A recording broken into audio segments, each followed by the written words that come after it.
আমাকে রাজ্য সভাপতি সুব্রত বক্সী এইমাত্র ফোন করেছিলেন। রাজ্য সভাপতি সুব্রত বক্সী এইমাত্র ফোন করে তিনি জানালেন যে মন্ত্রিসভা থেকে পদত্যাগ করার জন্য। আপনি পদত্যাগ করছেন? আমি পদত্যাগ পত্র লিখে ফেলেছি। কালকে যেহেতু বিধানসভায় মুখ্যমন্ত্রী আসবেন, আজকে রাত্রে আমি ওনার মেলে পাঠিয়ে দেবো, কালকে হাতে পদত্যাগ করে দিয়ে। এই যে পদত্যাগ করতে হচ্ছে, মানে এই পরিপ্রেক্ষিতটা বা এটা নিয়ে কি বলবেন? না, আমি এতে কোনো অনুতপ্ত না। আমি কালকে যেটা ফিশারি ফরেস্টের আধিকারিককে বলেছি, সেই কথাটা উত্তেজনায় বসে বলেছি, তার জন্য আমি অনুতপ্ত। কিন্তু আমি পদত্যাগ করছি, আমি কোনো অনুতপ্ত না। কারণ আমি মানুষের জন্য লড়াই করতে গিয়ে হয়তো কোথাও ভুল করে ফেলেছি, কিন্তু লড়াই আমার জারি থাকবে। আমি যেহেতু দল আমাকে নির্দেশ দিয়েছে, মুখ্যমন্ত্রী নির্দেশ দিয়েছে, তার জন্য আমি মন্ত্রিসভা থেকে কালকে পদত্যাগ করছি। এটা কি পদক্ষেপ বলে? না, তা জানি না, সেটা দল সিদ্ধান্ত নিয়েছে। দল যখন নিয়েছে নিশ্চিতভাবে তার উপরে তো কথা বলার, এবং আমাদের সর্বোচ্চ নেত্রী মুখ্যমন্ত্রী এবং তিনি অল ইন্ডিয়া তৃণমূল কংগ্রেসের চেয়ারপারসন, তিনি নির্দেশ দিয়েছেন, তার বাইরে কিছু আছে। আমি আমার পদক্ষেপ ওখানে অসহায় মানুষের যাতে ওরা কোনো বঞ্চিত না হয়, তার জন্যই আমার লড়াই চলবে। আমি মন্ত্রিসভা থেকে পদত্যাগ করলেও আমি ওই এলাকার জনপ্রতিনিধি এমএলএ থাকবো, আমার কিন্তু লড়াই চলবে ওখানে। ওই অসহায় মানুষদের জন্য আমার লড়াই চলবেই। গতকাল আপনার সঙ্গে যখন যে কথোপকথনটা ভাইরাল হয়েছে, সেখানে দেখা যাচ্ছে আপনি বলছেন যে বন দপ্তরে বেশ কিছু দুর্নীতি রয়েছে, যেটা আপনি বিধানসভাতে তুলবেন। কি ধরনের দুর্নীতি তথ্য আছে আপনার? সেটা তো আজকে আপনাদের অনেক চ্যানেল গেছিল, আমি তো যাইনি আজকে। ওখানে স্পটে গিয়েছিল তাজপুরে, অনেক মিডিয়া গিয়েছিল। সে মিডিয়ার সামনে গ্রামবাসীরা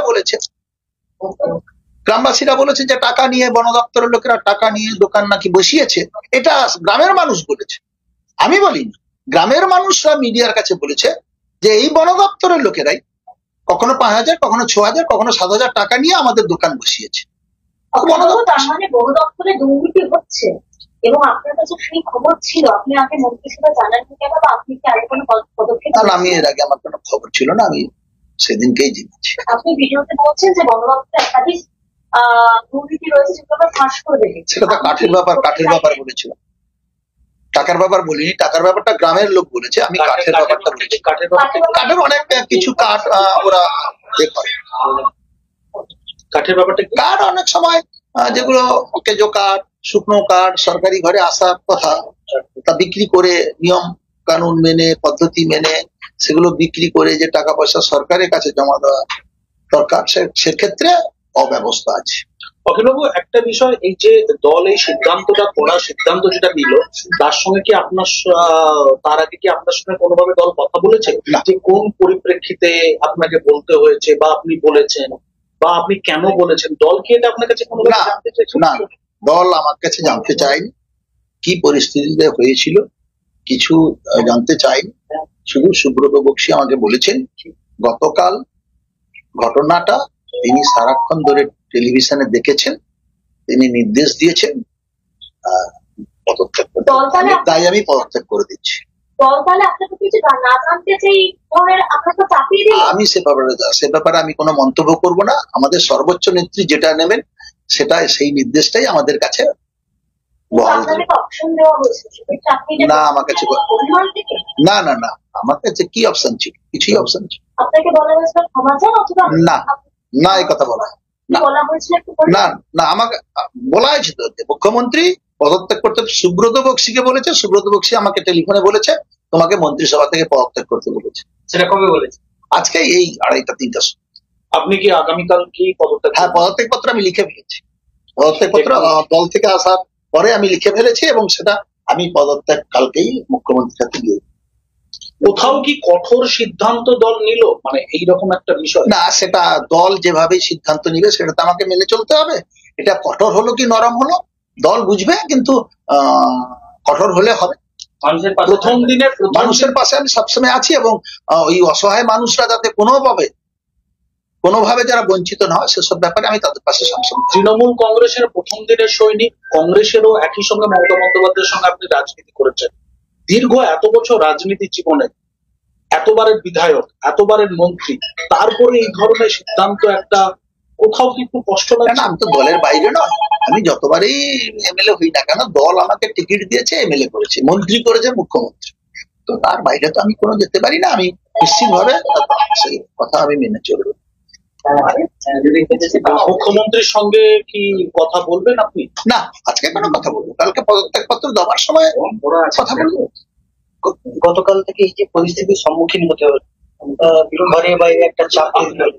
দীর্ঘদিনের রাজনৈতিক ব্যক্তিত্ব, পূর্ব মেদিনীপুর, অবিভক্ত মেদিনীপুরের তৃণমূলের সঙ্গে দলের প্রতি কি এটা কি দল থেকে আপনার প্রতি বেশি একটু কড়া হলো বলে মনে হয়? হ্যাঁ, দলের যদি কোনো নিয়ম কানুন আমি ভেঙে থাকি, দল তো সর্বাগ্রে, আমার জন্য হয়তো দল ক্ষতিগ্রস্ত হচ্ছে। আমি এভাবে মন্ত্রিসভায় থেকে এই যে কাজকর্মগুলো করছি, দল হয়তো ভেবেছে যে এটা দলের ভাবমূর্তি নষ্ট হচ্ছে, সরকারের ভাবমূর্তি নষ্ট হচ্ছে, তাই সরকার এবং দল তাই সিদ্ধান্ত নিয়েছে, আমাকে সরিয়ে দিয়েছে, মানে পদত্যাগ করতে বলেছে। তার জন্য তো এটা আমাকে মেনে চলা উচিত। বাবু, বন দপ্তরের যে দুর্নীতির কথা আপনি বলছেন, সেটা সামনে আনবেন? আপনি কি দলের সেটা পরিস্থিতির উপর নির্ভর করবে। বলছি, মুখ্যমন্ত্রীর সঙ্গে যেহেতু প্রশাসনিক থেকে মুখ্যমন্ত্রী, তো এই পদত্যাগের কথা দলের থেকে বলাটা ঠিক নাকি সরকারের পক্ষ থেকে বলবে? না, আমাকে সুব্রত বক্সী বলেছে টেলিফোনে, তাকে হয়তো নিশ্চিতভাবে মুখ্যমন্ত্রী আমাকে এই কথাই বলেছেন। মুখ্যমন্ত্রী সারাক্ষণ টিভি দেখেছেন, টিভি দেখে পদত্যাগ করতে বলেছে।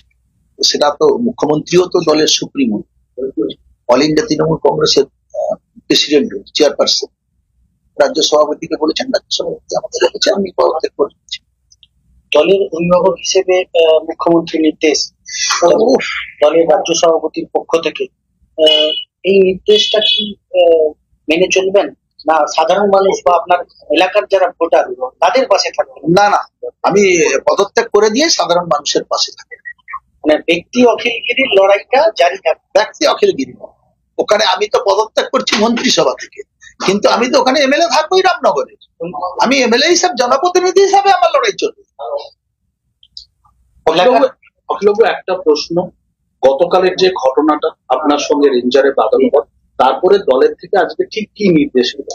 বললাম তো, দল থেকে নির্দেশ এসছে 2:45, এখন 2:45 নাগাদ আমাকে ফোন করে বলেছে, সুব্রত বক্সী নিজে ফোন করে বলেছে পদত্যাগ করতে, এবং বলেছে যে মুখ্যমন্ত্রী কালকে সারাদিন এই ঘটনাটা টিভিতে দেখেছেন, সবকিছু পর্যবেক্ষণ করেছেন, পদত্যাগ করতে।